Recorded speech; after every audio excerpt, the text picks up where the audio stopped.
Bom, pessoal, então, como vocês já foi dito a vocês, hoje nós teremos a apresentação de Antônio Medeiros. Antônio foi bolsista do nosso PRH e hoje Foi em sim. dia está como gerente de projeto, né, Antônio? O gerente de pesquisa. Coordenador de pesquisa. Coordenador de pesquisa do CT Gás. Então, Antônio, desde o tempo que era bolsista, a gente já sabia, já tinha um diferencial. Era muito safo, estava sempre procurando as coisas, tudinho.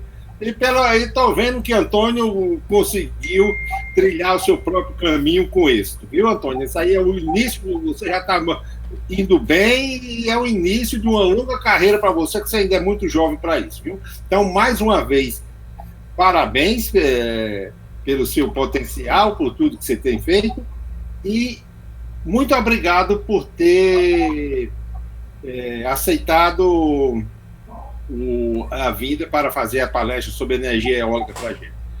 Então, fique à vontade para fazer sua explanação e no final a gente tem algumas perguntas sempre para fazer, os alunos sempre têm algumas perguntas para fazer, ok?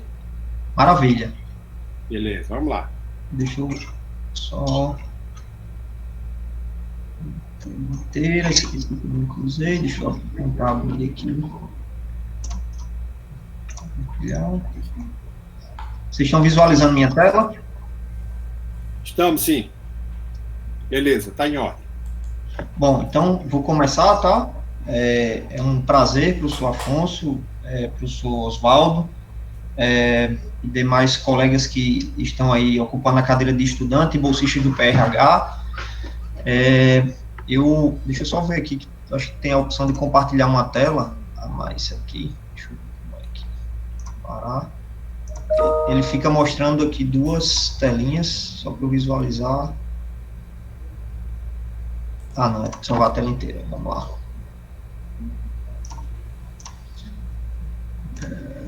Voltando aqui.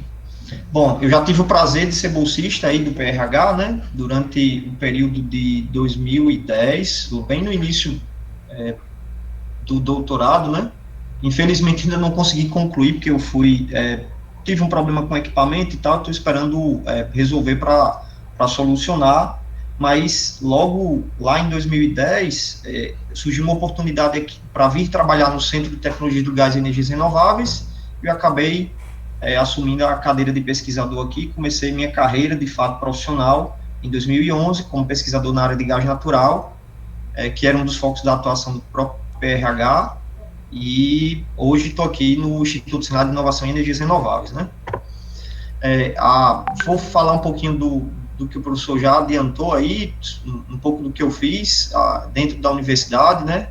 Eu comecei a minha graduação em 2004, finalizei em 2009, né, como engenheiro mecânico, fiz mestrado em engenharia de materiais finalizando em 2010, né, iniciei o doutorado logo em 2010 e como bolsista do PRH, até surgiu a oportunidade de trabalho como pesquisador na área de energias renováveis e gás natural. O foco lá naquela época era bem para atuar na parte de metrologia de gás natural, que era uma área bem específica do Centro de Tecnologia de Gás e Energias Renováveis. Fiquei como pesquisador até 2016 e, como eu tinha comentado com o professor Afonso, né, o professor Afonso foi meu chefe no PRH, foi meu chefe aqui como diretor regional do Senai, e aí, logo em 2016, eu consegui ocupar a cadeira de diretor do Instituto, dando sequência ao trabalho que o professor Wilson da Mata, que deve ter sido professor de alguns aí, e baseado no plano de negócio que ele tinha construído, a gente dar uma reformatada e tentar fazer a implantação de fato, né, que aí era a fase de contratação de obra, acompanhamento de infraestrutura, aquisição de equipamentos, enfim, e sempre antenado nesse plano de negócio que tinha sido montado, com a realidade e o panorama da energia renovável de uma forma geral, né. Eu vou contar um pouquinho mais na frente o que é o Instituto, para depois a gente entrar no tema da palestra, né? E a partir de 2019 eu assumi a cadeira de coordenador de P&D, a gente já estava consolidado com Em 2019 a gente começou a montar a equipe, contratando pesquisadores para virem trabalhar nas áreas do Instituto, né?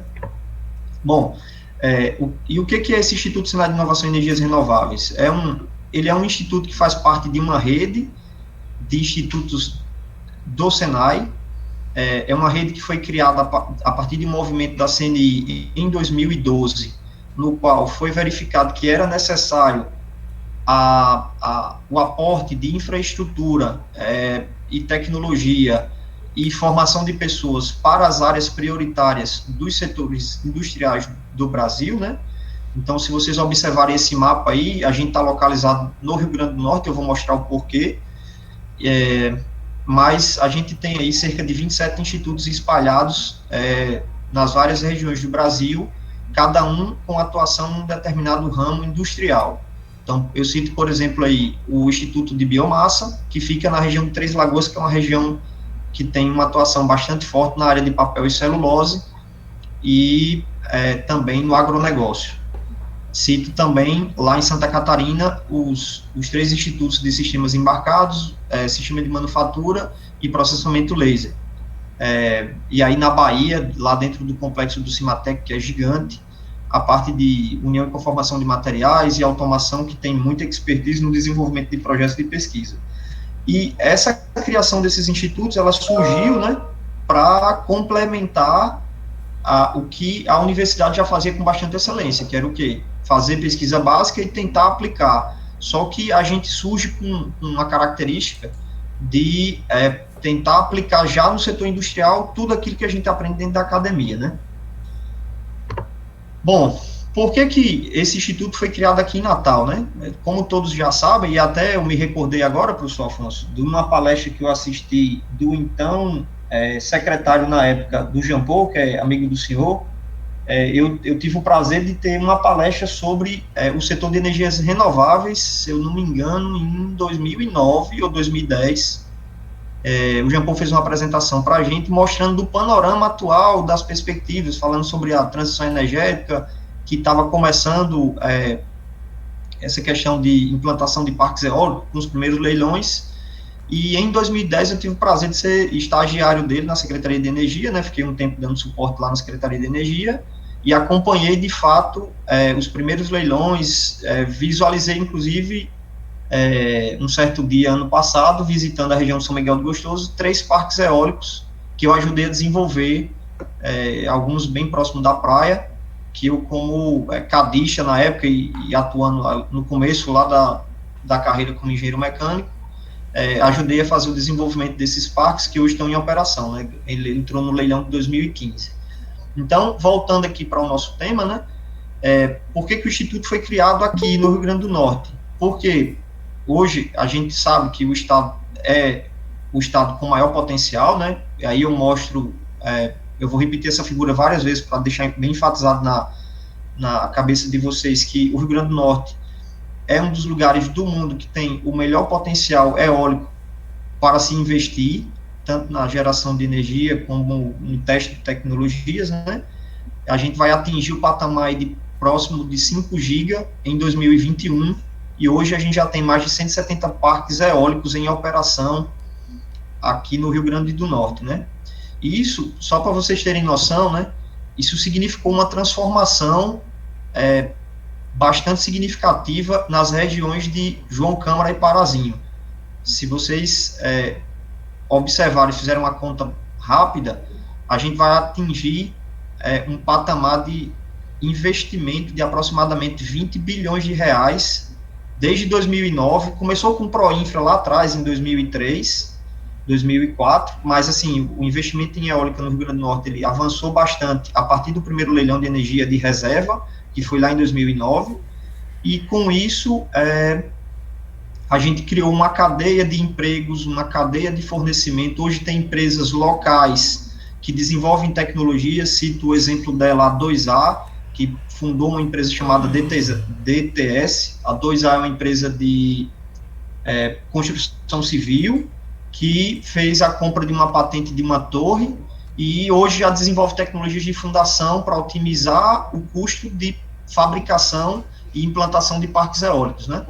Então, ela atua basicamente em 2 segmentos, fabricação de fundações e fabricação de torres, né? Então, é uma empresa 100% potiguar, que desenvolve tecnologia e a gente não só importa, né? Porque no começo, lá em 2009, a gente fazia basicamente importar tudo que a gente iria implantar. Eu lembro de ouvir, né, notícias de que vai comissionar um aerogerador lá em Rio do Fogo, que é um dos primeiros parques.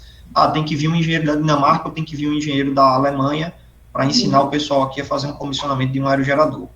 Então, o Instituto ele foi criado aqui no Rio Grande do Norte exatamente por conta desse potencial, que a gente já sabia que existia, né? Eu vou falar mais na frente um pouquinho do potencial offshore. Em relação ao potencial solar, o Rio Grande do Norte desponta como um dos ótimos estados, né? Claro que a gente sabe que na região Nordeste, Piauí, Bahia, Pernambuco tem uma área territorial bem maior e também uma quantidade de radiação muito maior, né? Só voltando, se vocês observarem essa escala aqui do lado direito, né, do mapa, a gente mostra intensidades de vento de aproximadamente 9,5, chegando aí a 10 metros por segundo de média anual. Isso aqui é muito melhor do que qualquer parque na melhor região na Alemanha ou na Dinamarca. Então, se você pegar a média aqui nessa região de Lages, que aí dá aproximadamente 9 metros por segundo, isso aqui é muito melhor, muito, assim, o fator de capacidade que parques possuem nessa região, eles giram aí na ordem de 45% a 50% de fator de capacidade. O melhor parque na Alemanha chega a 38%, 40%, quando você compara com coisas aqui, vai ser muito melhor. Então, só mostrando um pouco do parque solar, eu vou passar rapidamente um pouco da nossa infraestrutura para que vocês conheçam e saibam das potencialidades que a gente dispõe para essa área aqui. Então, esse instituto ele fica aqui na Mor Gouveia, né? A gente está dentro do complexo CTGAS-ER. As áreas que a gente atua são basicamente energia eólica, fotovoltaica, solar fotovoltaica e solar térmica, e sustentabilidade, com foco em meio ambiente e mitigação de gases de efeito estufa. Estamos com infraestrutura de aproximadamente 20 mil metros quadrados, distribuídos nas áreas de ensino, principalmente com foco no ensino técnico, né? Eu comentei ainda há pouco com o professor Afonso que nós fizemos a criação de um curso de uma faculdade que deverá ter 3 cursos, o curso de engenharia mecânica focado na operação e manutenção de parques eólicos e fotovoltaicos, o curso de elétrica, engenharia elétrica focada basicamente na operação, no projeto, operação e manutenção de parques de geração de energia renovável, e o curso de engenharia química, que aí a gente chamou aqui de engenharia de processo, né? No MEC está cadastrado como química, mas a gente está chamando de engenharia de processo, com foco na transição para processos, digamos assim, mais ambientalmente amigáveis, né? Então, assim, focando muito em química verde e processos dessa natureza, né? Mitigação de gases de efeito estufa, que são algumas das linhas que eu vou comentar em função da nossa infraestrutura. Dentre os laboratórios que eu destaco, a gente tem o primeiro laboratório de túnel de vento do Nordeste, que está em operação. A gente acabou de inaugurar ele agora em outubro, fizemos uma comparação interlaboratorial com o Inmetro e estamos iniciando uma cooperação com o PTB da Alemanha para desenvolver tecnologias na área de energia eólica, né? É um túnel com seção de teste 1 por 1, que tem capacidade de fazer ensaios aerodinâmicos com velocidade de até 100 km por hora, focado em energia eólica especificamente. Esse é o primeiro do Brasil. Assim, o IPT foca muito na parte de calibração de anemômetros, mas o ITA está bem linkado às atividades da Embraer, então, assim, ele foca muito em aeronáutica de velocidade subsônica e já partindo ali para o hipersônico, né, para os estudos que tem que subsidiar o desenvolvimento das aeronaves da Embraer. E aí, para a área de energia, a gente construiu esse e já está em operação. Até eu mostro um videozinho dele fazendo um ensaio aqui no anemômetro, né, está rodando. É um sonho do setor eólico que, desde o começo das operações dos parques lá em 2011, o pessoal tinha uma necessidade bem significativa para fazer ensaio aerodinâmico e calibração de anemômetro. Então, esse túnel já está em operação, temos 2 pesquisadores trabalhando nessa área. Com relação a materiais compósitos, a gente dispõe de um laboratório para fazer certificação de materiais para pás de aerogerador, estamos buscando certificação da NVGL. Na área de energia solar, a gente dispõe de uma única câmara aqui no Nordeste para fazer ensaio de flash test. O que é esse ensaio? Esse ensaio, ele demonstra a capacidade do painel fotovoltaico em fazer geração, né? Você dá um flash com uma radiação conhecida, né, um determinado comprimento de onda, e depois você faz o desenho da curva de rendimento do painel fotovoltaico, né? Além do laboratório de calibração de estações radiométricas, né? Então, eu consigo fazer calibração também com padrão secundário, rastreado ao padrão primário lá em Davos, que eu consigo fazer calibração para as várias estações que a gente opera, né? Hoje a gente monitora cerca de 12 estações no Brasil para fazer avaliação de potencial solar e métrico, com foco em implantação de usinas termossolares. São aquelas usinas onde você tem os heliostatos, que são aqueles vários espelhos apontando para aquela torre central. Também temos um laboratório de certificação de inversores, né? Mas com potência baixa, um foco não é solar, acabei nem trazendo nada sobre ele. Ainda na área de energia eólica, a gente tem um laboratório de desenvolvimento e avaliação de óleos lubrificantes e isolantes, né? Então, toda a parte de ensaios elétricos, físico-químicos, aí eu destaco tan delta, rigidez elétrica, viscosidade, pontos de fulgor aberto e fechado, densidade, tensão superficial, e FTIR, para avaliar se está ocorrendo desgaste ou não no óleo e certificar. Na parte de emissões, né, a gente tem toda uma área preparada para a área de cromatografia gasosa, tanto de compostos do gás natural, que é uma das expertises que o Senai já faz há muito tempo, acho que desde a criação do Centro de Tecnologia do Gás, em 2000, ele já nasceu com esse propósito, né, de ajudar as companhias a fazer esse tipo de atividade, né, de levantar os componentes do metano, né, que é comercializado pelas distribuidoras. Hoje a gente atende todas as distribuidoras do Nordeste, com exceção da Bahia, mas do Maranhão a Sergipe eu faço atendimento, tanto a produtores independentes quanto às distribuidoras. Ainda na área de óleos isolantes, também a parte de cromatografia, para verificar se está tendo ou não algum problema no transformador, e caso o óleo venha a produzir algum gás internamente nesse transformador, que o cara faça alguma intervenção. Só para vocês terem noção, se numa subestação de 230 kV eu tiver um problema de geração de gases como hidrogênio, metano, enfim, e outros gases com uma cadeia um pouco maior, pode gerar um problema que, no limite, pode explodir o transformador. Então, isso é tudo que o empreendedor não quer. E caso ocorra algum vazamento e entre umidade em contato com óleo, ele rapidamente vai ter que fazer um procedimento de flushing para retirar essa umidade interna, né, que provoca essa degasação, essa decomposição do óleo formando gás, né, e aí a gente faz essa análise corriqueira aí para apoiar a indústria eólica local. Aí, dentre as várias plantas, né, toda a planta de cromatografia líquida, termobalança, unidade de microfluidos, unidade de recirculação química, unidade multipropósito. Bom, e aí, entrando no tema da palestra, né, o objetivo é contar um pouquinho para vocês do que vocês já escutam bastante aqui nos vários jornais e comunicações, falando sobre energia eólica no Rio Grande do Norte. É uma realidade que veio para consolidar e apoiar os profissionais que são formados nas várias instituições, né. Eu conheci caras que estudaram comigo, migraram do setor de petróleo, hoje atuam no setor de eólica. Conheci estudantes que passaram aqui pelo Instituto e hoje estão trabalhando em fabricantes.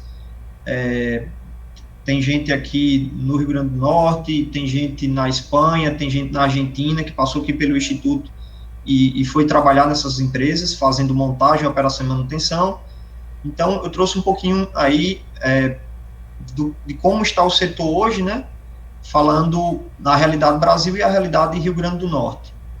Bom, esse mapa aí é um mapa retirado do Global Wind Atlas, né, onde ele mostra o potencial eólico onshore e offshore do Brasil, e aí quando vocês olham aqui para o Uruguai e Paraguai, tem uma densidade de energia bastante relevante, né,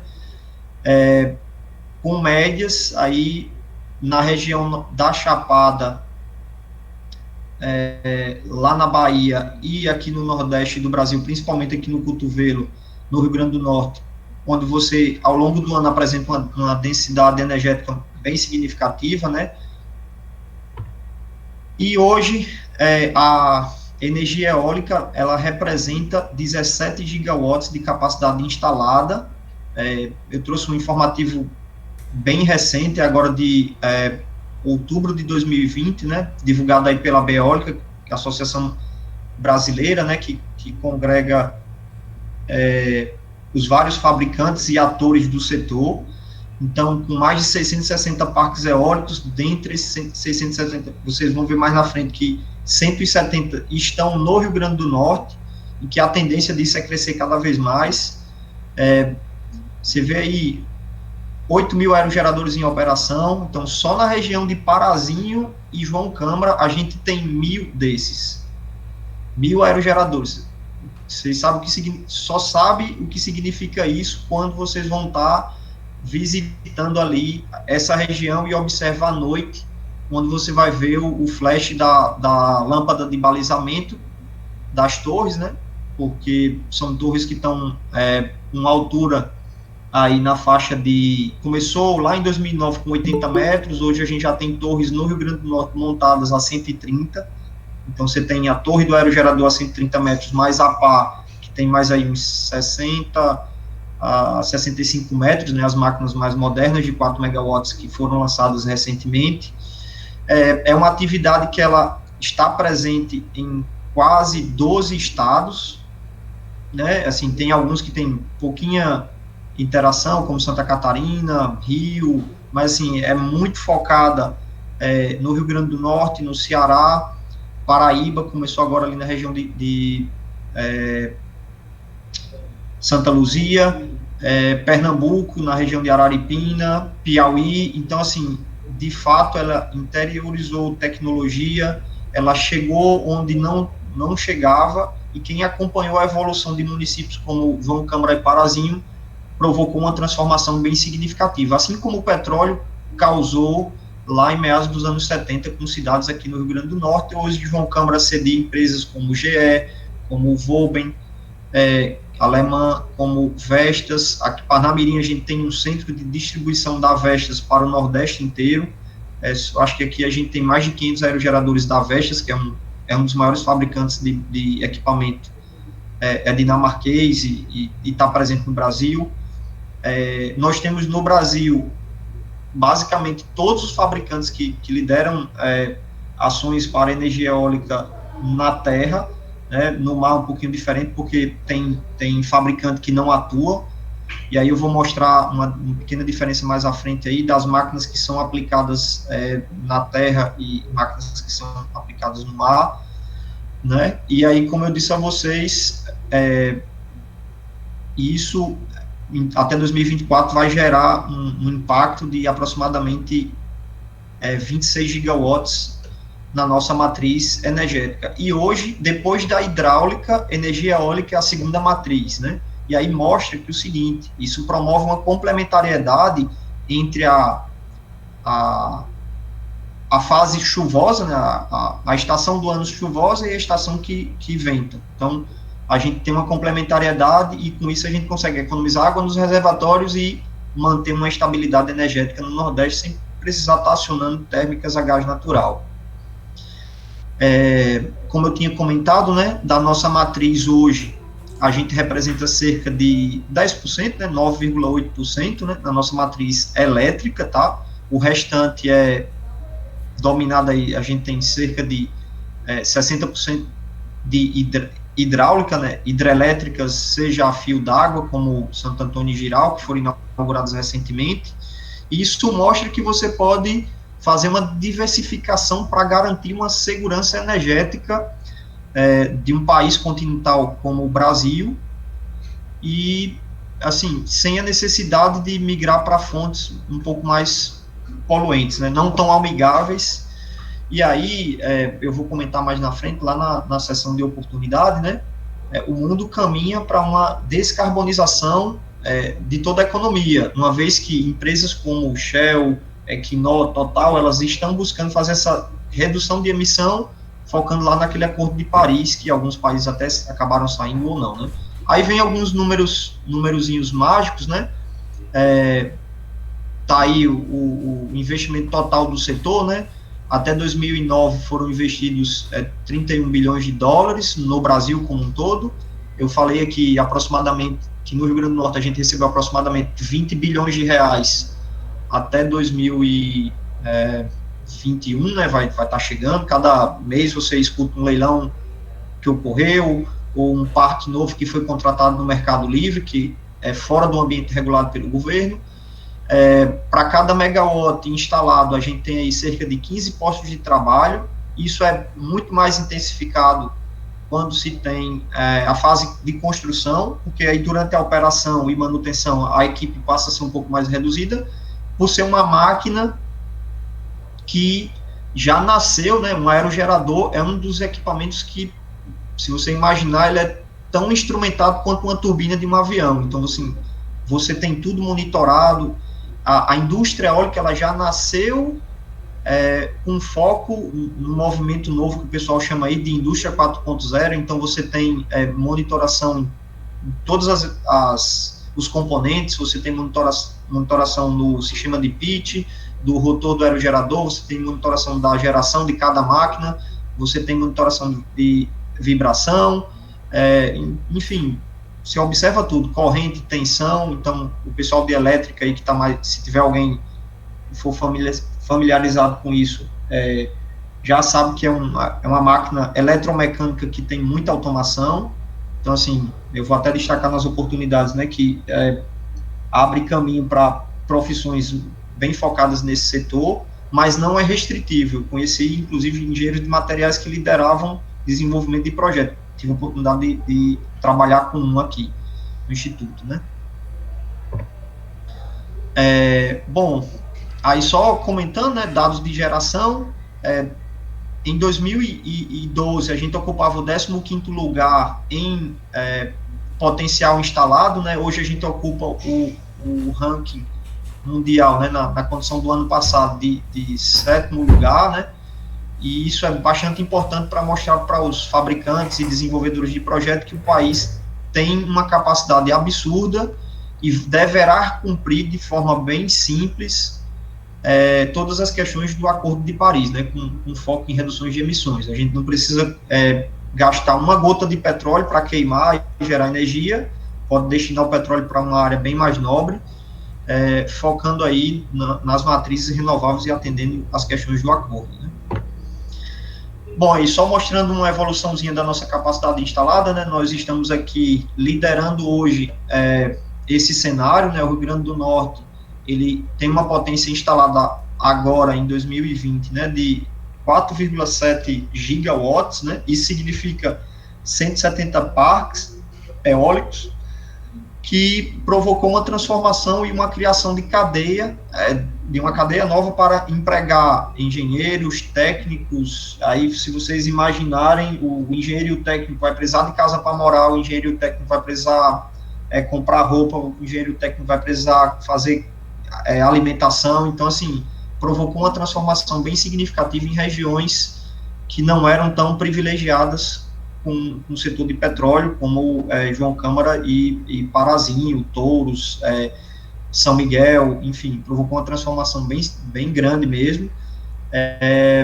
Aí mostrando a curva de evolução, né, nós deveremos chegar a 27 mega até 2024, né, isso com leilões já realizados ou contratos de mercado livre já assinados, então isso aí é realidade, a gente vai atingir aproximadamente 27 GB em 2024, mas existe uma tendência de crescimento, uma vez que outras usinas que fornecem energia para o Sistema Integrado Nacional, elas deverão ser descomissionadas, como usinas a diesel, né? Então, em função de quem tiver a idade um pouco parecida com a minha, aí na faixa de entre 30 e 35, vai lembrar que houve apagão depois em 2011, então, nessa emergência, usinas que têm uma despachabilidade fácil, ou seja, uma usina que eu posso acionar a qualquer momento com motor diesel, elas foram contratadas e têm um tempo de vida. Toda vez que você faz um contrato de energia,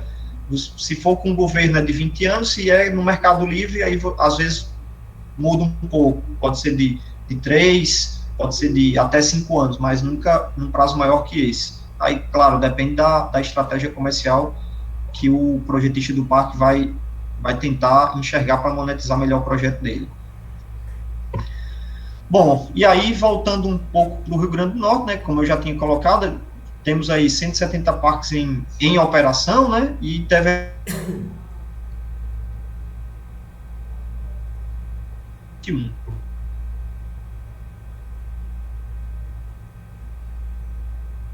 divulgo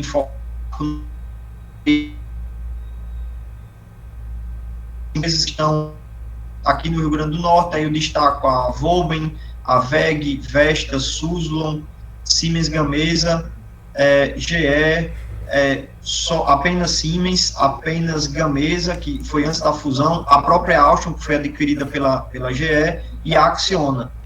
Isso são fabricantes de aerogeradores, fora os desenvolvedores que são bem consagrados. A gente acabou de receber uma notícia que na região de Mossoró, um grupo francês chamado Voltalia, que começou a investir em eólica há pouco menos de 10 anos aqui no Brasil, hoje já representa um grande player no setor, acabou de inaugurar o Centro de Operações Mundial da Voltalia em Mossoró. Então, assim, mostra um pouco que, assim, a gente não necessitaria viver só de petróleo, assim, existem outros caminhos para que a gente pudesse trilhar e fazer essa transição energética, né? E aí ele vai mostrar número de turbinas, vai mostrar, enfim, onde estão os empreendimentos. Aí está um pouco pequeno, mas eu vou passar esse material para vocês darem uma olhada, né? Mostra que a densidade de parques ali na região de Parazinho e João Câmara é bem significativa, bem concentrada nessa região aqui, ó, nessa faixa que vai da Serra de Santana até aqui, Guamaré, chegando aqui até a Touros e fechando esse polígono aqui, né? Bom, e com relação à energia eólica offshore, muitos já ouviram falar bastante, existem uma série de ações ocorrendo no Congresso Nacional, com foco na criação de um marco regulatório, assim como a gente passou pelo marco regulatório do gás, passou pelo marco regulatório do petróleo lá nos anos 90, deverá existir um marco regulatório, né? E entidades como a EPE, que é a Empresa de Pesquisa Energética, eles divulgam estudos quase que mensais, falando sobre, como é uma empresa de pesquisa energética, quem tiver interesse e quiser seguir pela área de energia, seja eólica, solar, térmica, solar fotovoltaica, o próprio petróleo, gás natural, como fonte de energia, né? Essa empresa, que é estatal, né, a EPE, ela congrega vários especialistas no setor de energia que tratam do planejamento energético do Brasil. Ou seja, é alguém que está estudando demanda, oferta e consumo constantemente, e aí a gente apoiou eles no desenvolvimento desse roadmap sobre a eólica offshore, que eu coloquei até essa pergunta aí, quando, né? Nós acreditamos que deverá ser a próxima fronteira energética do Brasil. Por quê? Eu vou mostrar mais à frente aqui para vocês, né?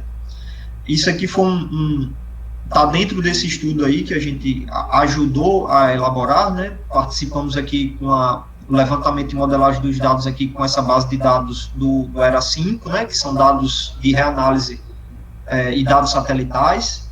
você coloca no clutch, põe para rodar e pega como resultado, né, e compara com o dado observado, e com isso foi feita a comparação para a identificação de áreas potenciais para implantação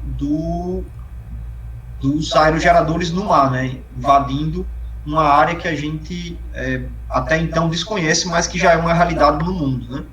E aí, só destacando, né, a evolução das turbinas, isso passa a ser um problema à medida que você aumenta o diâmetro, né. Para quem não está familiarizado, uma turbina eólica ela é formada basicamente por alguns componentes, cito eles, a fundação, que é aquela parte que parece uma sapata que está na base, né, que fixa toda a estrutura ao solo, seja com estaca ou somente a base gravitacional. Eu tenho a torre, que pode ser metálica ou de concreto ou híbrida.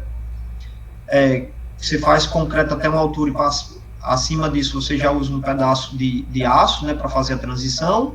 Eu tenho a nacelle, que é onde fica a casa de máquinas, propriamente dita, né, seja ela com caixa de redução ou diretamente acoplado, né, e aí, se tiver caixa de redução, tem o conjunto de pás, né, que a gente chama de rotor, a caixa multiplicadora e o gerador, com conversor, transformador e tudo mais. E quando ele é diretamente acoplado, ele é um aerogerador que pode ser full converter, ele gera naquela tensão, você só aumenta ou diminui, a depender da característica do teu circuito, né, dentro do parque eólico. Em geral, você vai aumentar, seja corrente contínua ou transformando para corrente alternada. E aí, o que dificulta, aí, que eu estava comentando no início desse slide, é o seguinte: à medida que eu vou aumentando o tamanho dessas turbinas eólicas, né, aí eu trago um gráfico do IRENA, que ele publica todo ano um estudo sobre a evolução e como é que está o setor de energias renováveis no mundo, né, ele mostra uma tendência de aumento, aí chegando à casa de 250 metros o diâmetro do rotor. Aí, quem é mais curioso da área vai dizer, pô, mas eu já vi os caras na Alemanha montando uma máquina da GE que a pá tinha 112 metros de comprimento, ou seja, bem maior do que o Wingspan de uma A380, que tem aí na faixa de 80 metros de comprimento. Então, existe sim já pás de aerogeradores com mais de 100 metros de comprimento, e vocês imaginem quem andou aí recentemente pelas estradas do Rio Grande do Norte, né, e acompanhou essa evolução do setor, o transporte de uma pá de 50, 60 metros, que comumente a gente visualiza passando nas rodovias, que vai muito a Mossoró, Macau e Guamaré, passa bastante por cenas assim, tem que cruzar um caminhão transportando uma pá. Imagine você transportar isso em terra, uma pá de 150 metros de comprimento, né? 120, 150. É um transtorno gigante. Só para vocês terem noção, a Polícia Federal, a Polícia Rodoviária Federal, ela participa tanto do Fórum Eólico Brasileiro quanto do Brasil Wind Power, que são os dois principais eventos do setor, só para traçar estratégias de logística, porque eles tiveram que criar uma coordenação lá dentro para de transporte de pá de aerogerador. Se vocês pegarem os números aí, né, a gente tem 8 mil aerogeradores em operação, significa dizer que pelas estradas do Brasil passaram 24 mil pás, fora as que passam por, se ocorre alguma quebra, você tem que fazer a substituição, que é natural e vai ocorrer. Então, assim, aumentando essa potência, e aí, claro, a velocidade do vento, ela influencia na potência, mas também a área do rotor ajuda você a extrair a potência do vento, né? Então, quanto maior a área do rotor, maior a quantidade de energia que eu consigo captar do vento. Então, naturalmente, se eu quero aumentar a potência das máquinas, eu preciso aumentar o diâmetro do rotor. Então, isso é um problema. Então, por isso o offshore passa a ser uma coisa viável, né? Aí um outro gráfico comparando a capacidade nominal com o diâmetro do rotor e a altura de cubo, né? Mostra o seguinte, que até 2010, né, eu estava limitado ali a máquinas de até 3 mega, né, uma única exceção aqui, esse aqui avaliou vários fabricantes no mundo inteiro, né, e limitado a 3 megawatts, com o avanço da tecnologia de materiais, processos de fabricação e de tipologias de aerogerador eu consegui ampliar essa potência, né? Então, hoje eu já tenho máquinas aqui na casa, máquinas comerciais mesmo, que já entraram em leilão e estão sendo montadas, né? Agora, em 2020, que o leilão é feito, e aí você tem um tempo para entrar em operação. Em geral, você tem um leilão para entrar em operação em 4 anos, ou às vezes 6, aí vai depender da característica da concorrência que o empreendedor participou. Então, aí, ó, já tenho aerogeradores de 5 megawatts, dos quais eu vou ter diâmetro de rotor aí na faixa de 100 metros, ou seja, uma pá de aerogerador com aproximadamente 50 metros, e aí começa a caminhar para diâmetros bem maiores aí quando eu olho para um horizonte de 2022, né, 160 metros, 170. Aqui ao lado da gente, né, em Fortaleza, na região de Calcaia, né, mais especificamente no Porto de Pecém, a gente tem o maior fabricante de pás de aerogeradores do Brasil, é uma empresa chamada Aeris Energy. Eles ocuparam o espaço de uma outra empresa que existia em Sorocaba, que chegou a ser a segunda maior fabricante de pás de aerogeradores do mundo.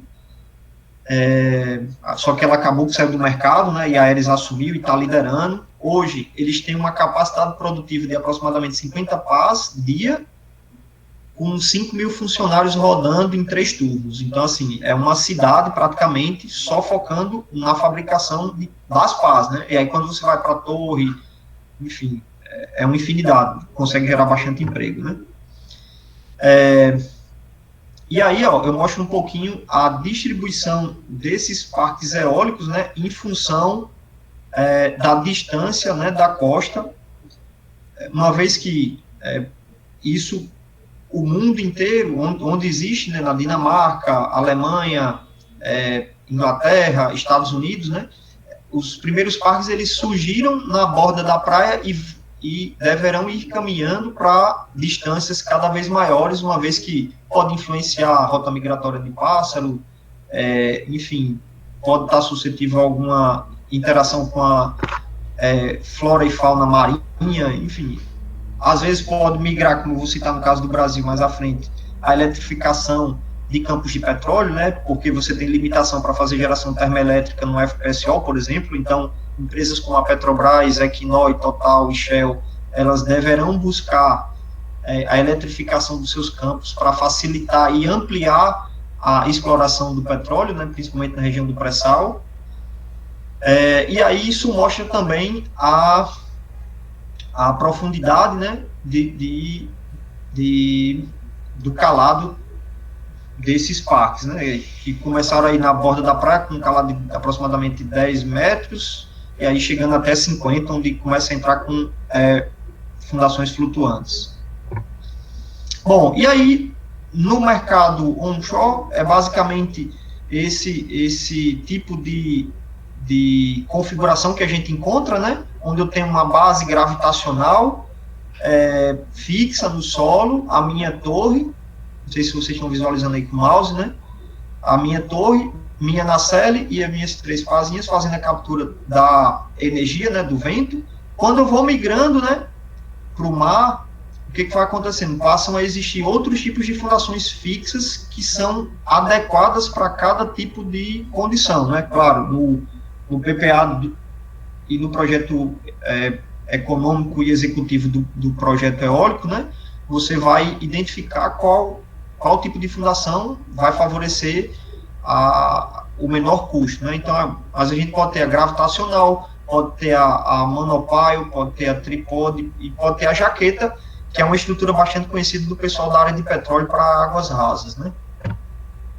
E quando eu vou para plataformas marítimas com calado bem mais significativo, aí acima de 80 metros, ou acima de 50 e entre 50 e 200, aí eu começo a usar as plataformas flutuantes, que aí pode ser, desculpa, com essas 3 configurações, né? Que isso aí seria bem significativo para a eletrificação de campos de petróleo no mar. E aí, quem acompanha um pouco o setor de AIP, observa que já existe uma tendência natural, né? Eu acho que a Equinor tem um protocolo de intenções com a Petrobras para fazer estudos nessa área. Nós desenvolvemos um projeto atualmente de identificação de áreas com potencial para implantação de eólica offshore. Então, fizemos entre 2013 e 2015 um mapeamento da costa do Rio Grande do Norte e do Ceará. Hoje a gente está monitorando na região do pré-sal e já existe uma tendência, e empresas, inclusive como a Neo Energia, já pensou em fazer, inclusive com entrada do pedido de licença ambiental junto ao IBAMA, para a criação de parques aí na casa de 5 a 10 gigawatts de potência na região do Espírito Santo. Bom, aí só mostrando aí um pouco do custo, né? Isso, a gente até, eu vou comentar aqui que atualmente nós estamos desenvolvendo o Atlas Eólico, revalidando, na verdade, né? Porque o Rio Grande do Norte tem um que foi realizado em 2003 e proporcionou esse investimento de aproximadamente 20 bilhões de reais no Rio Grande do Norte, né? Gerando emprego e renda. E a gente acredita que com a implantação do Atlas Eólico Offshore, com um único parque de aproximadamente 10 mega, você consiga todo esse investimento de aproximadamente 20 bilhões de reais com um único projeto aqui no Rio Grande do Norte. Vai gerar emprego, vai atrair empresas que deverão buscar os profissionais que estão aqui, até pela facilidade de deslocamento, convivência na região, e deverá trazer um monte de oportunidade num horizonte bem próximo, aí de até entre 5 e 10 anos, né? Mas só mostrando um pouco, né, que ao longo do tempo, a energia eólica offshore, ela vem caindo, né, e aí ela depende bastante, claro, da tipologia do aerogerador e também das características da costa e tudo mais, mas existe uma tendência de queda no valor do megawatt gerado, né, aí o traga base do ano de 2015, e mostra um aumento da capacidade anual instalada em várias regiões, né, a gente destaca aí Holanda, Reino Unido, Alemanha, França, Dinamarca, Espanha, Portugal, que hoje já tem uma capacidade bem significativa, porque eles não têm outra opção a não ser a implantação de eólica no mar, uma vez que na Alemanha eles dependem bastante, né, do nuclear, que vem, se eu não me engano, da França, e também, assim, a legislação ambiental impõe muitas restrições com relação à implantação de parques eólicos nas regiões costeiras lá da Alemanha, então eles têm muita dificuldade. Uma das coisas que eles consideram lá é a questão do impacto visual sobre aquela paisagem, né? Então, eles têm dificuldade, a tendência é migrar para o mar. E aí, ó, eu trago mais uma vez aquela figurinha mágica que eu mostrei para vocês. Isso aqui é uma imagem do Global Wind Atlas, tá?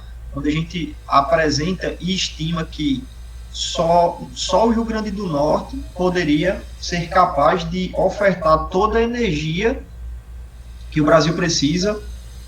Claro, aí você tem que considerar que existe a sazonalidade, vai ter hora do dia que gera mais energia do que não, mas assim, a capacidade está, o potencial instalado no Rio Grande do Norte, ele seria capaz de até 130 gigawatts, que é o valor que eu mencionei para vocês anteriormente, que é toda a capacidade instalada.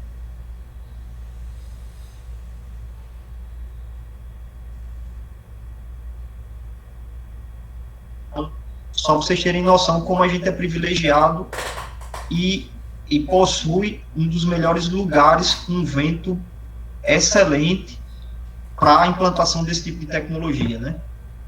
Aí, como eu disse, né, vantagens, quais são? Desculpa. Um potencial com médias de velocidade de vento aí acima de 8,5 metros por segundo, né, médias anuais, isso é excelente. Um outro fato, a profundidade do nosso calado, né, se vocês observarem essa curva de batimetria aqui, né, a gente, na região mais distante, que vai dar aí aproximadamente 30 quilômetros, eu vou estar aí na faixa de 25 metros de profundidade, então isso é muito fácil. Na verdade, a gente tem um problema que depõe que em algumas regiões a profundidade não é tão elevada, eu não consigo entrar com barco com um calado muito grande, né? Então, assim, eu talvez tenha uma dificuldade de montar o aerogerador, de chegar com ele e montar, então isso eu vou destacar aí nas oportunidades, né? Isso requer um desenvolvimento de competência na área logística, né? Para a implantação desses projetos. Um outro fato é essa questão aí da quantidade de vento, né? Porque quando você olha para esse gráfico aqui de média anual, diferentemente das outras regiões do mundo, né? Onde a gente divide os aerogeradores para 3 classes, em função de quê? Da velocidade máxima de rajada que essa máquina vai suportar. Então, quando você olha para essa curva classe 1 aqui, ó, você observa que existe uma presença de valores de velocidade acima de 15 metros por segundo, bem significativa. Quando eu olho para 2 e a 3, nem tanto. Mas quando eu olho para uma eólica aqui, por exemplo, no Ceará, onde a distribuição das velocidades ela ocorre aqui na faixa entre 7,5 metros por segundo e 12,5, e eu não tenho quase rajada, isso pode facilitar o quê? Eu posso otimizar o projeto estrutural da minha máquina, consequentemente eu vou ter uma máquina bem mais barata, porque eu não preciso de guindaste tão potente para montar, porque eu posso ter uma pá mais leve, posso ter uma torre mais esbelta, posso ter uma nacelle bem mais leve e uma fundação menor. Então isso é uma vantagem que a gente tem comparado com as outras regiões, né, que aí quando você compara a região sul, ele se encaixa muito mais no aerogerador de classe 1, e isso é uma vantagem que o Rio Grande do Norte tem, além do recurso, né. E aí, como slide final, antes da gente iniciar o debate, né, eu destaco aí que oportunidades a gente tem para o desenvolvimento dessa tecnologia aqui no Rio Grande do Norte, né. Então, isso vai abrir oportunidades para engenheiros que deverão trabalhar com manutenção, com projeto, com design de materiais adequados às condições salinas, com design de fundação, com design de cabeamento, com polímeros que deverão ser aplicados na cobertura de cabos, com proteções catódicas para subestações que deverão estar no mar. Então, assim, isso é um grande potencial que nós deveremos ter para atrair profissionais e, consequentemente, fixar profissionais que queiram atuar nessa área, né? Então, era isso que eu tinha para apresentar. Eu acho que eu bati o tempo, né, de 50 minutos. Tá aí os meus contatos e eu fico à disposição para os questionamentos que vocês venham a ter. Ok, Antônio, muito obrigado. Excelente, excelente mesmo. Ideia geral do que é o nosso potencial eólico e as oportunidades que tem aí na nossa frente, e muita novidade também. Eu não sabia que vocês estavam trabalhando com... eu pensava que era só essa parte do curso da Faculdade Senai. É Faculdade Senai que chamam, não é isso? Sim. Faculdade de Engenharia Química, de Processos, Engenharia Elétrica e Mecânica. Então, isso é todo um potencial que nós temos aqui no Estado e vocês estão de parabéns. Né? Tá certo? Muito obrigado. E eu vou deixar aberto para os alunos, depois eu faço só uma consideraçãozinha aqui, uma dúvida que eu tive, mas coisa rápida. Ok? Bom, pessoal, fica à vontade agora para perguntar, Antônio.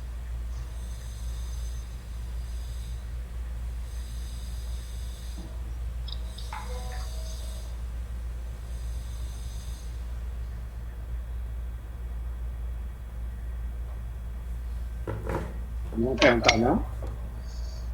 Eu vou acabar escolhendo um aqui, aleatório, subir o mouse e eu vou fazer a pergunta. Aí, isso mesmo, isso mesmo. Boa tarde, é Afonso aqui falando. É João Afonso, xará do Afonso. Antônio, primeiramente, boa tarde. A palestra, assim, a gente vem tendo uma sequência de palestras, né? Essa palestra foi um pouco assim, meio que uma conexão, né, entre as palestras que a gente teve, porque falou como essa parte é nova, né, já está vindo com a parte da indústria 4.0, né? Meu cunhado trabalha aqui nesse centro de operações que você citou, da Voltalha, e realmente lá é tudo automatizado. Ele só anda com o computador dele debaixo do braço, para onde vai, porque ele é de proteção e controle. Então, aí a implementação da parte 4.0 lá é muito forte, sabe? Questão de sistemas. E também você comentou, né? Eu acho que, não sei se eu não prestei atenção, mas aqui na região que eu sou de Mossoró, né? Aqui na região da Serra do Meu também, se eu não me engano, a própria Voltalha tem um projeto aí para construir um dos maiores parques do Brasil, se eu não estiver enganado. Exato, Posso confirmar isso? exato. Tem um complexo de usinas eólicas e fotovoltaicas, e por isso a gente inclusive está fazendo Eu tô gravando, eu depois te passo. Você não pegou o uma começo? parceria com ele para formar pessoas, né, principalmente na área técnica, Eu gravei. para que o próprio complexo possa absorver. Então, Não, essa área é uma área- só para vocês terem noção, né, no paralelo que o professor falou aí sobre essa questão dos cursos, hoje a gente está, eu acredito que na 20ª turma de especialização técnica em energia eólica, né? Então já passaram aí 20 turmas, com 50 alunos cada uma. A grande maioria são engenheiros que vêm buscar um curso técnico, porque assim, existe uma grande dificuldade de ter profissionais Presta atenção aí na pergunta que é com legal. formação na área, porque o cara que era de mecânica, ele só ajudava aquelas coisas gerais que são fundamentais para você ser inserido em qualquer indústria. O de elétrica é da mesma forma, o de química é da mesma forma. Então, assim, a gente tentava dar uma visão do que o cara iria ver lá no campo, ele já antecipa um pouquinho, mostrando para o cara que pagou mecânica dos fluidos, como é a interação com o aerogerador, mostrando o que ele tem que se preocupar com o anemômetro, que está fazendo a avaliação do dado de vento, enfim. E isso se demonstrou uma ferramenta de gerar um banco de currículos que o pessoal acabou vindo procurar. Então, vez ou outra fabricante passa por aqui, pô, manda aí a tua lista e abre oportunidade. Isso é legal porque eu já conheci em trabalhos em campo, né? Conheci potiguares atuando no Uruguai, na fronteira com o Rio Grande do Sul, no Rio Grande do Sul, no Ceará. Então, onde você vai, você visualiza pessoas que foram oriundas da UFRN ou de universidades daqui do Rio Grande do Norte, que estão atuando, né? Isso, a UFRN tem um grupo de trabalho bem forte nessa área também, ali no grupo do professor Mário Gonzalez, na produção. Tem o pessoal do João Câmara, do próprio IFRN, que também atua fornecendo mão de obra. Então, assim, é bem legal porque traz oportunidade, né? A gente, como Potiguar, assim, várias vezes busca uma oportunidade de trabalho aqui na região, e o setor eólico ele se demonstra um grande e promissor mercado de trabalho. E com relação ao que você comentou da indústria 4.0, né, e do cara estar sempre conectado, tem um ex-colega que passou aqui pelo Instituto, ele foi engenheiro de materiais, ele fez engenharia de materiais, né, e hoje trabalha na Argentina, México e Ceará e Rio Grande do Norte. Então, além de ser um profissional que vai estar sempre conectado, trabalhando de forma remota e sempre com comunicação, tem essa questão da internacionalização, que você vai estar conectado com times do mundo inteiro, né? Então, nunca uma empresa, apesar da Vestas ter um centro de operações aqui de distribuição em Parnamirim, tem profissionais que vêm da Dinamarca, da Espanha, enfim, que vão conviver todo mundo de forma harmônica e trabalhar. Deu um problema, tem que resolver, e aí o aerogerador tem que estar rodando. Ok. Mais alguma pergunta? Professor, se tiver tempo, eu queria perguntar. Eu tenho uma dúvida, professor. Pode ficar à vontade, pode perguntar. Vá, Frank, fala aí, depois eu pergunto. Eu ia perguntar sobre energia solar. Em relação, assim, eu também sou da região daqui de Mossoró, mas eu vejo a empregabilidade ainda muito inferior, né, em relação a essa área. O que eu vejo mais, assim, é na parte de montagem, né? Na parte de montagem, a empregabilidade pega o pessoal para montagem, tudo depois que o parque eólico está montado, é muito inferior relacionado à área de petróleo. A minha pergunta é o seguinte: será que vai absorver essa quantidade de pessoas na área? Porque eu gero muita dúvida em relação a isso, porque como tem muita parte automatizada, né, eu acho que tem até um colega que trabalha também igual a Maré, essa área, no sistema de embarque, ele passa 14 dias lá, né, então ele é um parque imenso, fica ele e outro revezando para trabalhar na manutenção, né. Aí, como eu falo assim, em relação a ele é técnico, né, mas em relação para engenheiro, né, eu acho que como seria engenheiro do parque todinho, né, eu tenho essa dúvida em relação a essa empregabilidade. Franklin, a sua pergunta é muito interessante, né, porque é o seguinte, a indústria do petróleo, ela é uma indústria que, apesar de muito consolidada, tem aí, sei lá quantos anos, mais de 100 anos que está aí liderando os empregos do mundo. Aí você tem a operação, porque você tem que fazer perfuração, você tem que fazer sondagem, né? O geólogo vai lá, faz a sondagem, depois a perfuração, o professor Afonso e Oswaldo podem falar bastante disso aí, que são da área, né?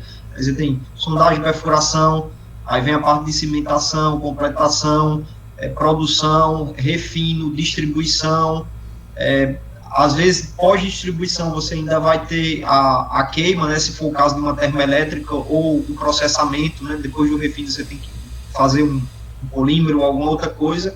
Então, assim, é uma cadeia bem mais complexa do que a cadeia de eólica, apesar da indústria 4.0 ela estar presente em toda esse emaranhado que eu comentei, né, que vai desde a exploração até a produção, refino e consumo. No caso da indústria de energia, de fato, ela é uma indústria que você montou o equipamento, basicamente sua missão é manter a operação e observando ali as curvas de geração de potência. Então, tem muita automação, sim, mas aí é onde eu digo, né, nas reuniões que a gente participa, tentando induzir os governantes e tal, a gente tem que criar aqui, principalmente na região Nordeste e no Rio Grande do Norte, tem que transformar isso aqui na Houston da energia eólica, tem que formar cérebro, entendeu? Não o cara que vai apertar parafuso, porque depois que montou o aerogerador, eu acompanhei alguns serviços na região de Galinhos, o cara gerenciava com 4 pessoas um complexo com 150 máquinas. Então, assim, literalmente não vai quebrar. A não ser que precise fazer alguma troca de componente, e aí a cada manutenção preditiva ou corretiva você tem que repor uma graxa, repor um óleo, enfim, mas a operação é muito enxuta exatamente por esse fato dela ter nascido 4.0, entendeu? Então, assim, tem bastante empregabilidade, mas em setores onde demanda bastante conhecimento. Dificilmente o cara vai a campo, tá lá montando parafuso. Engenheiro, a não ser quando tem uma inspeção, que ocorre um sinistro, alguma coisa assim, mas aí o cara trabalha muito mais com simulação, com computação, com inteligência, do que no trabalho braçal lá da montagem, entendeu? Eu acho que o João Afonso queria perguntar alguma coisa. Não sei se eu respondi. Não, eu ia perguntar sobre se você tem algum conhecimento assim sobre a questão de investimento de grandes parques solares aqui na região do Vale do Açu. Eu tinha ouvido falar por aí, não sei se isso procede. Eu falo de parques pequenos, comerciais, eu falo de grandes parques mesmo. Uma empresa chamada Engie, ela tem um complexo de operação aí na região do Vale do Açu. Se eu não me engano, são 3 parques de 30 mega, 3 ou 4. Fica ali logo depois da segunda entrada de Açu, onde passa uma linha de transmissão bem grande, perto da subestação Açu 3. Eles estão lá localizados, mas tem alguns outros projetos em desenvolvimento ou em fase de implantação. Acho que com geração, propriamente dito, só vai ter esse complexo da Engie. E, claro, vai ter os da Voltalha lá na região de Areia Branca, que você comentou. Valeu, Só para comentar um pouco em relação, eu acho ainda a área muito fechada para você conseguir entrar nessa área.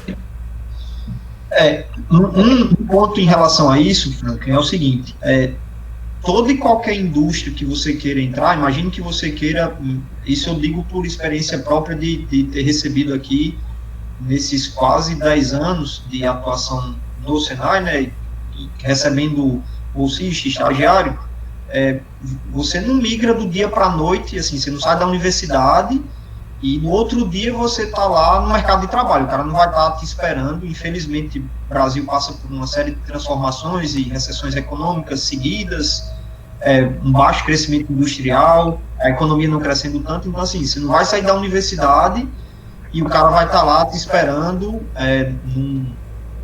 numa Land Rover para você assinar o contrato e trabalhar, e você, vou ganhar agora 20 mil reais e vou ficar feliz na minha vida, vou trabalhar com dinheiro. Não é assim que funciona. A construção de uma carreira, ela passa desde o primeiro dia que você põe o pé dentro da universidade. Então, assim, você tem que pensar o que você quer fazer desde o primeiro dia. Você entrou no mestrado. Então, depois do mestrado, o que eu vou fazer? Você tem que ter sempre um pensamento de curto prazo, o que você vai fazer no próximo mês, seja fazendo a prova, o seminário, tem que saber fazer daqui a 1 ano, daqui 2, daqui a 5, daqui a 10. Então, assim, existe uma construção das várias pessoas com quem eu convivi que estão no mercado eólico, todos passaram por uma fase de treinamento, aí você vai fazendo um contato, consegue um estágio, e aí vai conhecendo um pouquinho do setor até colocar o pé lá dentro. Isso funciona no setor de óleo, no setor de gás, no setor de energia, no setor de eólica, no de solar. Assim, é uma construção, nunca vai ser do dia para a noite o cara vai dizer assim, é muito fechado. Não, é um trabalho, é uma escadinha que você vai colocando todo dia um tijolinho para ir subindo e até atingir o teu objetivo. Professor Antônio, pergunta. Bom, hoje tem os modelos, né, de leilão, né, para contratos OIM, né, de operação de usinas eólicas, né? Que vai ser feito isso quando for passado para operações offshore? Como que vai funcionar essa concessão? Quais são as serviços, por exemplo? Uma coisa que eu não comentei ali na apresentação é o seguinte: diferentemente do mercado atual que a gente tem aqui, com os parques sendo desenvolvidos, o mercado offshore ele é completamente distinto, uma vez que você precisa ter uma dimensão de projeto que justifique você fazer a migração, porque você só consegue baixar o custo nivelado de energia se você tiver um projeto que garanta uma rentabilidade mínima, né? Então, assim, não adianta você fazer um parque de 30 megawatts aqui, que você vai botar 15 aerogeradores na beira da praia e você consegue ir de bug. Quando você vai para o mar, você tem toda uma série de outros problemas que você não enfrenta na terra. Por exemplo, você tem um grau de corrosividade muito maior e você precisa de se for só pegar o caso de uma tinta, você precisa de uma tinta muito mais especial quando você especifica para o mercado offshore. Então, se você pega um transformador de uma subestação, que ele tem que ser enclausurado, muitas vezes inclusive refrigerado, para ele não ficar ali naquela cota de 2, 3 metros, onde você tem uma névoa salina bem concentrada. Então, assim, tudo você precisa botar um grau de proteção maior. É igual a história de você comprar um celular não permeável, impermeável, né? Você pode tirar foto embaixo d'água e comprar um convencional, é a mesma coisa, vai pagar um pouco mais caro porque você tem a garantia de que ele vai sobreviver naquele ambiente. Então, no caso do mercado eólico offshore, é da mesma forma, assim, só justifica quando tiver projetos com potências. Aí tem até as discussões que a gente participa, do pessoal dizendo assim, vai ser projeto mínimo de 3 GB, ou seja, 100 vezes maior do que o projetinho pequeno. Porque o projeto pequeno, hoje, o cara vinha com uma torre anemométrica, ele comprava lá, gastava R$1 milhão para medir durante 3 anos, aí entrava no leilão, tentava fazer o licenciamento ambiental, fazia um projetinho com 15 máquinas. Beleza. Ele colocou ali 200 milhões naquele projeto. Um projeto eólico offshore, pela dimensão que está, tanto que eu falei nomes como Total, Equinor, Petrobras, Shell, Neoenergia, que é do grupo Iberdrola, que é um gigante, Vestas. Então, assim, são caras que têm capacidade de investimento e mobilizar grande recurso para quê? Para fazer uma usina de grande porte que justifique essa questão do OIM, entendeu? Porque senão você vai ficar... quem já teve a oportunidade de trabalhar sabe da dificuldade de você formar um profissional para a área offshore. Você tem vários cursos que são obrigados por lei a você entregar para o cara, não é simplesmente um NR10, 35, 33 que você faz, tem uma série de outros cursos.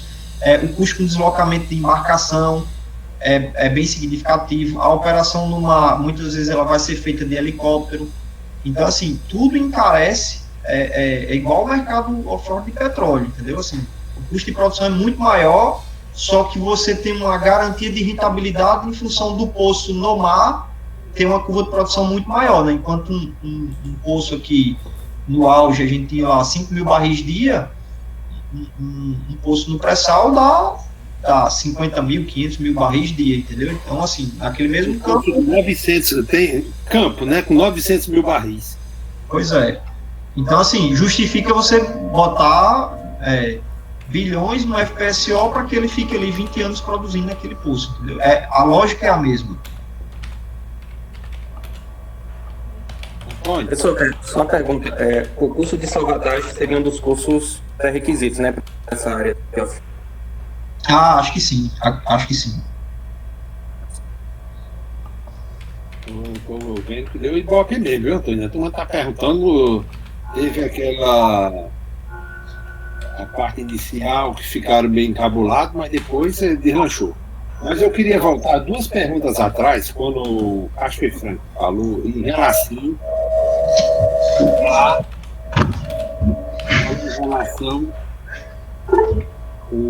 como é que se diz? Tá difícil o aceite pelo mercado em relação a isso. A pergunta dele foi excelente. Realmente não é uma coisa fácil, aí é tudo automatizado. E sua resposta então, foi espetacular também. Foi muito bom, porque é isso que acontece. É isso que sempre que eu tenho oportunidade, eu gosto de voltar à tona. Sempre que eu estou na frente dos alunos, eu vejo isso.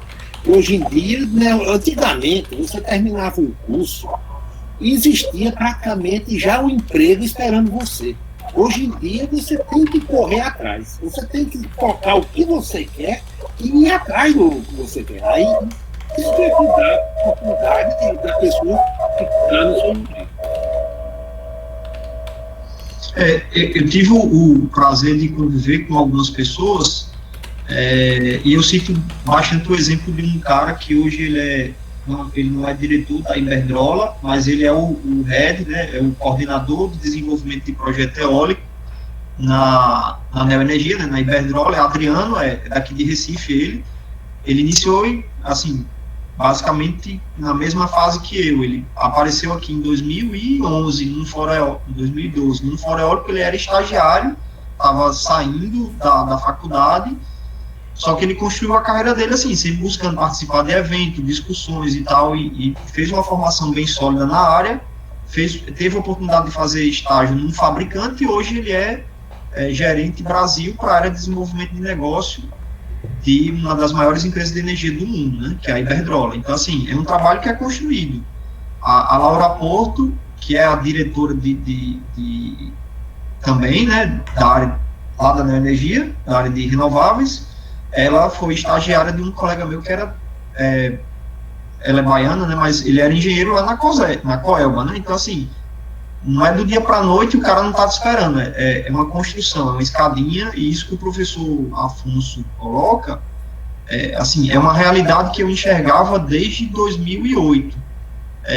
Em 2004, eu coloquei aí que eu participei da equipe Carcará, de Aerodesign, né? Em 2004, 2005, eu sonhava em trabalhar na Embraer.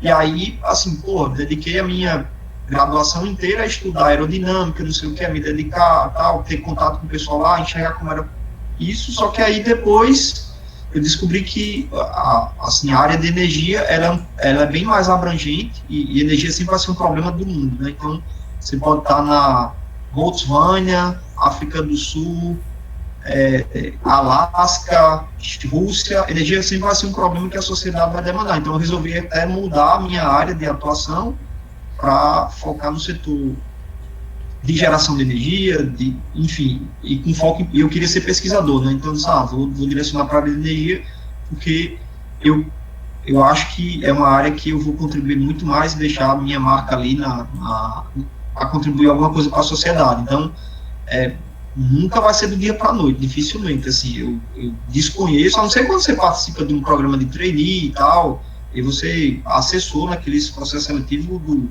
vagas.com, no LinkedIn, que você se inscreve, mas até para isso você precisa estar antenado e saber quando que vão estar abrindo processo seletivo de estágio, quando que vão estar abrindo vaga, seja para engenheiro, seja para analista, enfim, é sempre uma construção, tá? Nunca vai ser do dia para a noite. Então, tem que ler sobre a área, você tem que conversar sobre a área, articular com pessoas, né? Você tem que formar literalmente uma rede de contatos para que facilite a vida, né? Uma vez que hoje, né, como o professor Afonso comentou, a gente não está com essa oferta tão grande de oportunidades de trabalho, né? Mais alguma pergunta? Afonso, eu gostaria de fazer um comentário, sim, uma pergunta. Faça. Então, Antônio, professor Antônio, muito obrigado. Foi muito oportuno, muito atual. Excelente mesmo, agradeço. E nós já estamos aí, eu gostaria de lembrar, nós estamos restabelecendo nossos contatos entre o Senai, né, e aqui a UFRN através do NUPEG, e eu estou muito feliz. Eu gostaria de dizer que nós acabamos tendo a oportunidade de uma palestra ficar menos e o tempo de perguntas ficar mais livre, então isso a gente pode aproveitar. Eu queria fazer um comentário acerca do fato de que o Brasil está produzindo, né, você falou ao longo da sua apresentação, eu estava com essa dúvida, e o Brasil está produzindo essas pás, essas turbinas. Eu fico muito feliz em saber esse desenvolvimento aqui no Brasil, e como você explicou, gera mais emprego, gera mais oportunidade, e nós temos muito potencial de desenvolvimento. Eu gostaria de te perguntar acerca de escala. Por exemplo, numa casa ou num sítio, é interessante, é viável a instalação de uma turbina menor para suprir, por exemplo, a demanda de uma casa ou de um sítio, em uma escala, uma escola, numa escala menor? Tá, vamos lá. Isso é um questionamento bem interessante, né? Hoje, para você fazer essa autogeração de energia, você tem uma legislação que está passando por uma mudança agora, é uma instrução normativa da ANEEL, chama 482, está gerando discussão no setor como um todo, tem gente que defende, tem gente que não, simplesmente pelo fato do seguinte: quando você faz uma geração, uma mini geração, você não paga a tarifa de uso do sistema, até um determinado valor aí, limitado a 5 megawatts, né, como autoprodutor em mini GD, micro GD. Então, o que acontece, professor? Como técnico e defensor da tecnologia, né, de energias renováveis e tudo mais, eu não recomendaria para uma casa, um sítio, a matriz eólica. Eu recomendaria a fotovoltaica, por dois motivos. Primeiro, em posições de altura de rotor, você não tem uma qualidade do vento tão considerável se você colocar em uma torre a 15, 20 metros de altura. E o segundo é a manutenção. Só para você ter noção, a gente já fez alguns estudos aqui para implantação de geração distribuída para municípios, e não é viável você fazer para um município que tem uma potência de 2 mega, que já seria significativo se ele tivesse um aerogerador. Por quê? Diferente de uma turbina a gás ou de um motogerador a diesel, você vai estar a 100 metros de altura. Se quebrar uma pá, um rolamento e quebra, assim, é um equipamento mecânico, um equipamento elétrico, vai quebrar, você só tem um. Então, assim, você vai ter problema de logística. Muitas vezes um guindaste para fazer a substituição de um rolamento, aí eu estou falando no caso de um aerogerador de 2 metros. vai precisar de um guindaste de 400 toneladas, que a diária dele é R$100.000. Então, assim, e você não consegue ir ali na Queiroz Oliveira ou na Compal e dizer assim, me arranja um guindaste aí de 500 toneladas. Aí você vai entrar numa fila, esperar 2 meses, para o cara desmobilizar uma obra que ele já está executando. Você vai pagar mais caro para o cara se deslocar até o local, fazer a manutenção, chegou a peça, trocou para você poder. Nesse intervalo, tu passou 3 meses brincando, sem fazer nada.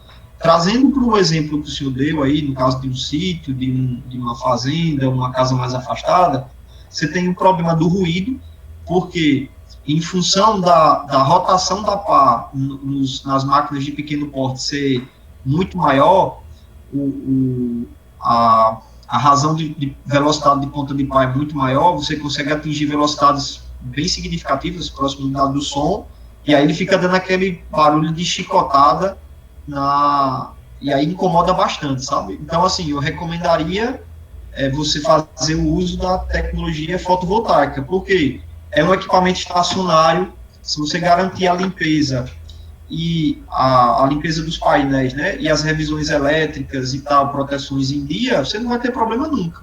Se vai queimar um painel, mas você tem 100. Aí você tira um painel, substitui ele, entendeu? Assim, com exceção do inversor, que você só vai ter um, é muito mais vantagem, do ponto de vista técnico, você ter, além do que você não tem ruído, você vai colocar no telhado da sua casa, enfim, vai estar em paz com o teu vizinho. Eu acho que, nesse sentido, e você consegue uma densidade energética muito maior, né? Porque você aproveita o telhado da sua casa, em contrapartida, se você for colocar uma máquina, por exemplo, vou pegar um caso, se você pagar, sei lá, R$500 de energia, tu vai botar um sisteminha de 3 kW na tua casa, vai gastar aí R$10.000, vai ter o teu payback aí em 3, 4 anos, um aerogerador, tu vai pegar um aerogerador para botar numa torre de 20 metros, uma diária de um MUNC para você mexer em 20 metros dá R$1.000, acabou a tua economia, num mês de manutenção. Então, assim, não é viável. É bem melhor você trabalhar com a tecnologia solar. Muito bom, muito obrigado. Nada. Bem, pessoal, mais alguma pergunta para Antônio? Antônio, deixa eu fazer um aqui. Você falou, você mostrou lá que o Rio Grande do Norte é 4,7 gigawatts, o que o Rio Grande do Norte produz hoje, né? Uhum. Em total, quando soma tudinho, dá 16,9 gigawatts no Brasil todo. Isso. Você falou 27 gigawatts daqui a 2024. É 27 gigawatts no Brasil ou só no Rio Grande do Norte? Não, no Brasil. No Brasil. Isso aí, a Bahia, até pelo fato do território da Bahia e do Ceará, Piauí serem maiores do que o nosso, né, eles vão nos ultrapassar. A Bahia deve ultrapassar a gente, eu acho que em 2022, salvo engano, em capacidade instalada. Porque, como eu falei, os leilões eles são contratados assim. Você faz um leilão para 4 anos ou 6, então você tem entre 4 e 6 anos para entrar em operação. Então, dessa forma, a partir de 22, nós deveremos ser ultrapassados, mas eu acredito, né, que no horizonte próximo aí de 3, 4 anos, a gente comece já a fazer discussão de projetos eólicos no mar. Isso aí vai trazer um desenvolvimento com porto, e aí trazendo a questão que o Franklin comentou, né, de inserção no mercado, aí você vai ter consumo de resina para fabricar pá de aerogerador, então acaba que você depende da indústria do petróleo, né, só que você não vai queimar, você vai extrair um hidrocarboneto a 5 mil metros de profundidade para botar num negócio que vai queimar com eficiência de 15%, que não faz mais sentido hoje a gente discutir isso. Tem soluções de célula combustível como mobilidade, tem soluções de bateria, enfim, temos que pegar petróleo, que é um bem extremamente precioso, direcionar para coisas que realmente façam sentido, né? Desenvolvimento de fármacos, de polímeros novos, com muito mais eficiência, enfim, nesse sentido. Então, vamos ter consumo de fibra de vidro, vamos ter consumo de concreto, vamos ter consumo de aço, vamos ter consumo de componentes eletrônicos para os sistemas de controle, Então, assim, é uma cadeia que não existe atualmente no Brasil e, diferentemente do mercado onshore, né, você vai precisar de ter um fabricante bem próximo do campo. Por quê? Você não está fazendo um projeto com 15 máquinas, você vai fazer um projeto com 1.000 máquinas, vai fazer um projeto com 2.000 máquinas. Então, justifica você ter a fábrica propriamente dita próximo da região. Certo. E em relação à empresa daqui do Rio Grande do Norte, a 2A, que você disse que ela tem o quê? Eu sabia que ela fazia bem a parte de concretagem, das bases de negócio, mas ela está com outro tipo de negócio? Eles hoje têm uma fábrica de torres na região de São Bento do Norte, se não me engano, que era para atender... O quê? De torres de concreto. E a torre de concreto, né? Até Isso. lá em cima ou aquela que vai na metade, mais ou menos, na mista? Não, é até em cima. A torre que eles desenvolveram lá era uma torre de 120 metros, né?